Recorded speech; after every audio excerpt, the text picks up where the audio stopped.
السلام علیکم ورحمۃ اللہ وبرکاتہ۔ امید ہے آپ تمام لوگ خیریت سے ہوں گے۔ اللہ تعالیٰ آپ کو ہمیشہ سلامت رکھے۔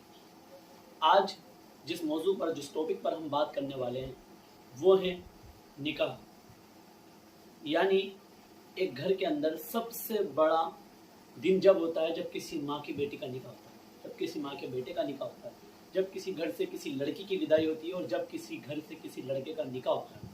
یہ بہت اہم مسئلہ ہوتا ہے جس کی ذمہ داری ماں باپ اولاد کے پیدا ہوتے ہی اپنے سر پر لے لیتے ہیں کہ اب یہ پیدا ہوا ہے، کل یہ بڑا ہوگا، پھر اس کی نوکری ہوگی، پھر یہ پڑھے گا، پھر یہ آگے بڑھے گا، پھر یہ ہماری ذمہ داریوں کو سر پر لے گا، پھر اس کے نکاح ہوگا، پھر یہ ہمیں پوتا پوتی دے گا۔ ان تمام خیالوں میں ماں باپ ایک عرصہ گزار دیتے ہیں، پھر ایک وقت آتا ہے جب جا کر ان کی بیٹی یا بیٹے کا نکاح ہوتا ہے۔ یعنی آج ہم بات کرنا چاہتے ہیں اس مسئلے پر جو مسئلہ ہمارے معاشرے کے اندر سب سے زیادہ برائی کا سبب بن رہا ہے، سب سے زیادہ برائی پیدا کر رہا ہے۔ میں آسان لفظوں میں آپ کو میری بات سمجھانا چاہوں گا چند منٹوں کے اندر۔ میرے پیارے دوستو، آج مسلم معاشرے کے اندر سب سے زیادہ پریشانی نکاح کے سلسلے میں، سب سے زیادہ پریشانی دشواری شادیوں کے سلسلے میں۔ جتنا نقصان امت مسلمہ اپنے نکاح سے اٹھا رہی ہے، اتنا نقصان شاید ہی کسی اور وجہ سے امت مسلمہ اٹھا رہی ہو۔ خاص طور سے ہندوستان کے اندر جس طریقے سے ہمارے معاشرے میں، جس طریقے سے ہماری سوسائٹی میں، ہمارے ماحول میں جتنا نقصان ہم نکاح کے ذریعے سے، شادیوں کے ذریعے سے اٹھا رہے ہیں شاید، اور یہاں سے جو پریشانیاں، دشواریاں، مشکلیں شروع ہوتی ہیں، پھر وہ پریشانیاں، مشکلیں، دشواریاں سہتے سہتے لوگوں کو موت تک آ جاتی ہے، لیکن ان پریشانیوں کا، مسئلوں کا حل نہیں ہو پاتا۔ حالانکہ رسول اللہ صلی اللہ علیہ وسلم نے تو ہمیں 1400 سال پہلے ایک ترتیب، ایک شیڈیول، ایک نظام دیا تھا، جس کو کرنے سے آج بھی کئی گھر ایسے ہیں جو اپنے اصولوں پر چلتے ہیں، اپنے اصولوں کو بہترین انداز میں ترتیب دیتے ہیں۔ جو رسول اللہ صلی اللہ علیہ وسلم کے اصولوں کو فالو کرتے ہیں، ان کے اصول اچھے رہتے ہیں۔ تو یعنی 1400 سال پہلے جو ایک نظام رسول اللہ صلی اللہ علیہ وسلم کے ذریعے سے دیا گیا تھا، جو لوگ اس نظام پر چلتے ہیں تو ان کے گھریلو معاملات اچھے ہوتے ہیں، اور جو لوگ رسول اللہ صلی اللہ علیہ وسلم کے نظام کو چھوڑ کر چلتے ہیں تو حقیقتاً ان کے گھریلو نظام کافی خراب ہوتے ہیں۔ اور یہ دو باتیں ایک امت جو رسول اللہ صلی اللہ علیہ وسلم کو دی گئی، اس امت کا ایک مقصد ہے لوگوں کو بھلائی کی طرف بلانا، برائی سے روکنا۔ ان میں کافی ساری باتیں آ جاتی ہیں۔ ایک مسلمان قوم کا ہمدرد اور قوم کا ذمہ دار، اور قوم کے لیے کوئی کام کب کرے گا جبکہ وہ گھر کے تمام مسائل سے بہترین، اچھا، اس کو ایک بہترین وہ ملے گا۔ یعنی مان لیجئے آپ ایک انسان ہے، قوم کے لیے کچھ کرنا چاہتا ہے لیکن گھریلو معاملات سے پریشان ہے، جب تک اس کے گھر کے مسئلے حل نہیں ہوں گے وہ باہر کیسے جھٹکے گا؟ یعنی کہتے ہیں نا کہ انسان اگر کسی بیماری کا شکار ہے تو پھر وہ کوئی اور کام کیسے کرے گا جب تک اس کی بیماری ختم نہ ہو جائے۔ تو یہ دونوں باتیں ہیں۔ آج اگر ہندوستان کا مسلمانوں کے لیے، خاص طور سے ہندوستان کے مسلمانوں کے لیے کچھ کرنا چاہتا ہے تو پہلے اس کے لیے اس کے گھر کا مسئلہ ہے۔ تو ایک انسان کے جسم میں اگر کوئی بیماری ہوتی ہے تو پہلے وہ انسان اس بیماری کو ختم کرنے کی کوشش کرتا ہے، بعد میں وہ قوم کے لیے کچھ، بعد میں پھر وہ آگے کی کوئی ترتیب بناتا ہے۔ کوئی انسان ملیریا کا شکار ہے، کوئی انسان نمونیا کے شکار ہے، کوئی انسان شوگر کی بیماری کا شکار ہے، کوئی انسان کسی بھی بیماری کا شکار ہے، تو پہلے وہ اپنی بیماری کا علاج ڈھونڈے گا، بعد میں وہ سوچے گا مجھے کیا کاروبار کرنا ہے، بعد میں وہ سوچے گا مجھے شادی کیسے کرنا ہے، پہلے وہ اپنی جو سب سے زیادہ پریشانی اور دقت ہے اس کا حل ڈھونڈے گا۔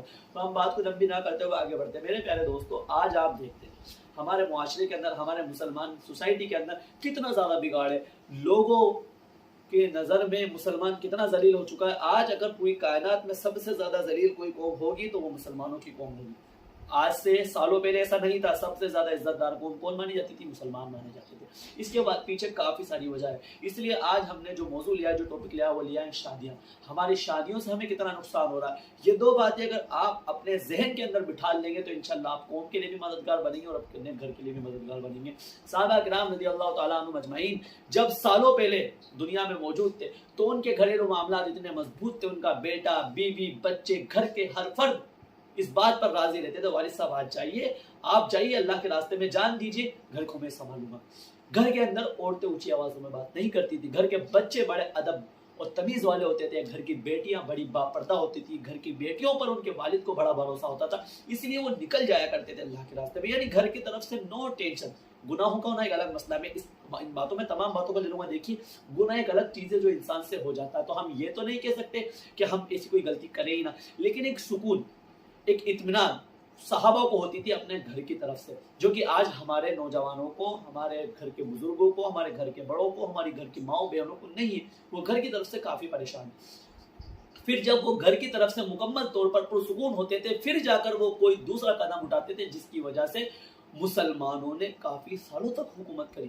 دو ایسی وجہ ہے جس کی وجہ سے مسلمان کافی عرصے تک حکومت کر پائے۔ پہلا، گھر کی طرف سے مکمل طور پر پرسکون تھے کیونکہ گھر کا نظام رسول اللہ صلی اللہ علیہ وسلم کے بتائے ہوئے طریقے پر چلتا تھا۔ دوسرا، جو ان کا مکمل ارادہ تھا قوم کے لیے مر مٹ جانا، قوم کے لیے خود کو ختم کر دینا، اس پر بھی رسول اللہ صلی اللہ علیہ وسلم کے بتائے ہوئے طریقے پر ہی عمل کرتے تھے، جس کی وجہ سے انہوں نے سالوں خلافت کری، سالوں حکومت کری اور مسلمانوں کو ہر جگہ کامیابی حاصل ہوئی۔ اب ہم آتے ہیں ہمارے آج کے ہندوستان کے مسلمانوں کے حالات پر۔ حالانکہ یہ بات تمام عالم کائنات میں رہنے والے مسلمانوں کے لیے، لیکن خاص طور سے جو میں مخاطب کرتا ہوں وہ ہندوستان کے مسلمانوں کو کرتا ہوں۔ آج اگر ہندوستان میں بی جے پی، آر ایس ایس، سنگھ پریوار، جتنے بھی لوگ ہمیں پریشان کرتے ہیں، یونیفارم سول کوڈ کو بھی میں اس کے اندر لے لیتا ہوں، یونیفارم سول کوڈ کے ذریعے، سی اے کے ذریعے، این آر سی کے ذریعے، اسی طریقے سے دیگر قانون کے ذریعے جو مسلمانوں کو پریشان کیا جا رہا ہے، حجاب، گیان واپی مسجد، بابری مسجد، 3 طلاق، تمام چیزوں کے ذریعے جو مسلمانوں کو ٹارگٹ کیا جا رہا ہے، ان ٹارگٹ کے پیچھے بھی بہت ایک بڑی وجہ ہے۔ آج ایک مسلمان چاہتا ہے کہ وہ اپنی قوم کے لیے کچھ کرے، اس کے دل میں درد پیدا ہو، وہ کوئی ایسا کام کرے جس کی وجہ سے مسلمانوں کو کامیابی حاصل ہو، لیکن پہلے وہ مسلمان گھر کے مسائل سے تو حل ہو، گھر کے مسائل سے تو وہ سکون میں آئے، گھر کی طرف سے تو وہ اطمینان اور سکون حاصل کرے، تب جا کر تو اس کی سوچ اور اس کا ذہن کھلے گا، اس کے سوچنے کی طاقت اور قوت بڑھے گی، اور پھر جا کر وہ قوم کے لیے کوئی ایسا فعل، ایسا کام کرے گا جس کی وجہ سے قوم کو بہترین فائدہ ملے گا۔ لیکن آج ایک گھر کی کنڈیشن کیا ہے؟ ایک گھر میں بیٹا ماں کی نہیں سنتا، ماں بیٹی کی نہیں سنتی، نہ باپ اپنی ماں کی سنتا ہے، نہ ماں اپنے بیٹے کی سنتی ہے، نہ لڑکی اپنے باپ کی سنتی ہے، نہ لڑکا اپنے باپ کی سنتا ہے، نہ بہو ساس کی سنتی ہے، کوئی کسی کی سننے کو تیار نہیں، سب کے اپنے اپنے اصول۔ یہاں کوئی کسی سے نماز کی نہیں کہہ سکتا کیونکہ کتراتا نہ معلوم کیا جواب آئے لوٹ کے، نہ یہاں ہمارے گھروں میں نماز فجر کی کوئی پابندی، کیا پتا ابھی آیا ہوگا تھک ہار کر، کوئی نظام نہیں ہے، نہ راتوں کو بچیوں کو، بہوؤں کو، بیٹیوں کو لے کر بیٹھ کر صحابہ کی سیرت بتانے کا وقت ہے، نہ حیات الصحابہ پڑھنے کا وقت ہے، نہ رسول اللہ کی سیرت بتانے کا وقت ہے، نہ صحابہ کی سیرت بتانے کا وقت ہے، نہ ہمارے اسلاف کی سیرت بتانے کا وقت ہے، نہ ہماری تاریخ بتانے کا وقت ہے۔ چائے کی ٹپریوں پر بیٹھ کر ادھر ادھر کی گپے بازی مارنے کا وقت ہے، لیکن گھر پر آ کر 15-20 منٹ خلافت اور رسول اللہ کی سیرت، صحابہ کی سیرت بتانے کا وقت نہیں۔ یعنی یہاں نظام ہی نہیں ہے تو پریشانیوں کا سامنا تو کرنا پڑے گا۔